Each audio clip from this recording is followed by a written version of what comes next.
that they would be fruitful and that their fruit be the result of their intimacy with him.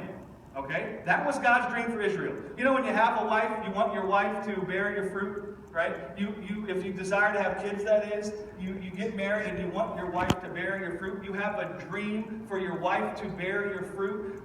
That's your dream for your life together. But if your wife isn't bearing your fruit and your wife is bearing someone else's fruit, what are you going to think about that? You're going to forsake that thing. Right? You're not forsaking her. You're forsaking the union she has with this other guy, and you're forsaking the fruit that she has with this other guy. You're actually, how do I want to say this? If God's dream was that Israel be fruitful, and that their fruit come from him and his doing, but then he found them, and they weren't bearing his fruit, but they were barren.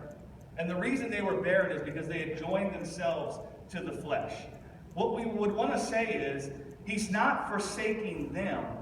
He's forsaking their union to the flesh. Right? Mm-hmm.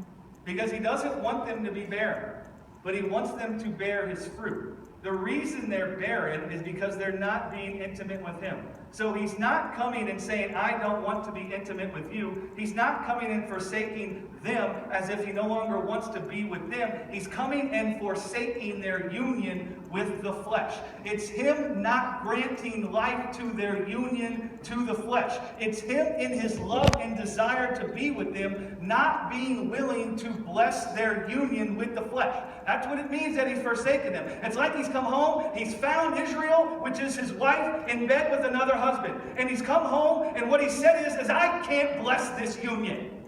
I can't bless this union because this union will make you barren with my fruit. This union will keep you from bearing my fruit. This will stop my dream for your life, that my fruit be born in you. And so I can't bless your union with the flesh. And so I'm turning my back on your union with the flesh. I'm turning my back on your barrenness. Actually, what he's actually forsaking is their barrenness. He's actually forsaking their death. He's actually looking upon their fornication with the flesh, and he's saying, I can't be for that, because that can't bring forth my life in you. That can only serve you with death. So I'm forsaking that union. I'm forsaking your barrenness. I'm turning my back on that which makes you barren.